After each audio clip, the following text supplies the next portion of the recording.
Shalom dan selamat petang kepada semua jemaah. Saya senang membawa semua jemaah untuk merenungkan firman Tuhan pada petang hari ini sempena dengan persekutuan doa kita pada petang hari ini dalam Rut bab yang pertama ayat yang pertama sehingga ayat yang ke-22. Saya mendorong agar semua jemaah membaca perikop ini terlebih dahulu sebelum meneruskan untuk mendengarkan renungan pada petang hari ini. Sebelumnya marilah kita berdoa. Bapa Surgawi, kami bersyukur karena anugerah-Mu, kebaikan-Mu, kemurahan-Mu terlalu besar dalam kehidupan kami dan tak pernah berkesudahan.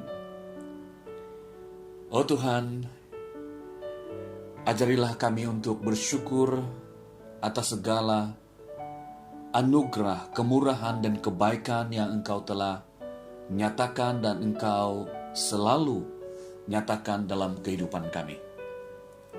Kami mohon pada petang hari ini kuasa daripada Roh Kudus Tuhan memimpin kami kepada kebenaran firman-Mu, sehingga firman Tuhan ini akan menguatkan iman kami semua, khususnya ketika kami menghadapi pergumulan, kesulitan hidup. Biarlah firman Tuhan ini menguatkan kami semua. Terpujilah Engkau, dalam nama Yesus kami berdoa. Amin. Saudara-saudari, tema firman Tuhan yang saya ingin kongsikan kepada Anda semua pada petang hari ini ialah rencana Tuhan di sebalik kepahitan hidup. Saudara-saudari, kepahitan hidup merupakan salah satu masalah yang sangat berbahaya dalam kehidupan manusia. Tidak jarang orang menjadi putus asa karenanya. Bahkan ada saja orang yang akhirnya menyalahkan dan meninggalkan Tuhan. Ketika sedang mengalami kepahitan, kita sering bertanya, apa rencana Tuhan di atas semua yang berlaku ke atas hidup kita? Mengapa Tuhan membiarkan kita mengalami kepahitan hidup? Saudara-saudari, Naomi adalah salah seorang yang mengalami kepahitan besar dalam hidupnya. Kelaparan membuat dia, suaminya Elimelek, dan kedua anaknya pergi dari Bethlehem, Yehuda, ke Moab. Mereka pindah ke sana untuk menghindari kelaparan tersebut.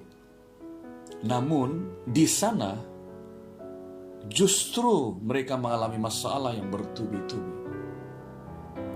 Mereka ingin mengelak, menghindari masalah kelaparan. Tetapi di sana pula mereka mengalami masalah yang bertubi-tubi.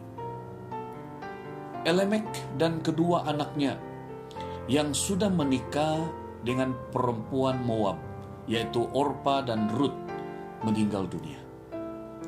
Ia bersama kedua menantunya telah menjadi janda. Akibatnya tidak ada yang dapat menjamin kelangsungan hidup mereka.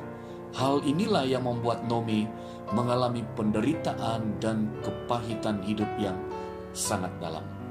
Oleh karena itulah, ketika pulang ke kampung halamannya, ia tidak mau dipanggil Naomi, melainkan Mara, yang bermaksud pahit, karena keadaan hidupnya yang telah mengalami kepahitan hidup yang sangat dalam. Saudara-saudari, masalah demi masalah telah menghalangi mata iman Naomi untuk melihat rencana Tuhan yang baik. Rencana tersebut adalah Rut yang setia mengikuti Naomi dan telah berkomitmen menyembah Yahweh, Allahnya Naomi. Lebih jauh lagi, kita dapat melihat rencana Allah yang lebih besar kepada umatnya, di mana melalui Rut, garis keturunan Sang Mesias yang dijanjikan untuk menyelamatkan umatnya Yesus terbentuk. Saudara-saudari, kisah hidup Naomi ini mengingatkan kita bahwa Tuhan tidak pernah merancang hal yang buruk ke atas kehidupan kita. Pergumulan dan permasalahan apapun jangan sampai membutakan mata rohani kita untuk melihat rencana baik Tuhan. Berarti, saudara, kita perlu percaya kepada Tuhan. Kita harus percaya kepada Tuhan. Karena Tuhan pasti bekerja dan menggenapi rencananya di dalam hidup kita dengan cara yang ajaib, termasuk melalui kepahitan hidup.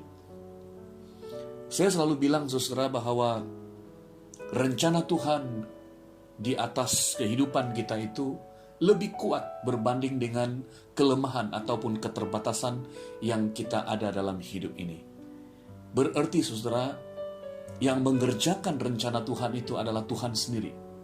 Jadi, ketika kita mengalami pergumulan dan permasalahan hidup, kepahitan hidup, jangan itu yang membutakan mata rohani kita untuk melihat rencana Tuhan yang baik ke atas kehidupan kita. Karena Tuhan pasti bekerja dan menggenapi rencananya di dalam hidup kita dengan cara yang ajaib, termasuk melalui kepahitan hidup kita. Ya, sekali lagi, Tuhan tidak pernah merancang hal yang buruk. Semua yang Tuhan rancang dalam hidup kita adalah rancangan yang mendatangkan damai sejahtera, masa depan yang penuh harapan. Jadi, saudara, tiap kali kita mengalami pergumulan, ya, tiap kali pergumulan datang, kepahitan datang dalam kehidupan kita, ingatlah akan Tuhan dan segala kebaikannya dan rencana Tuhan. Rencana Tuhan itu pasti terjadi dalam kehidupan kita.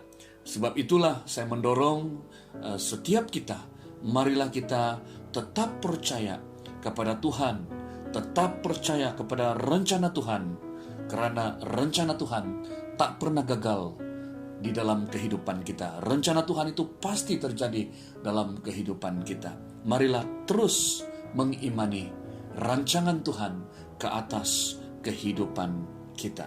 Tuhan memberkati. Amin.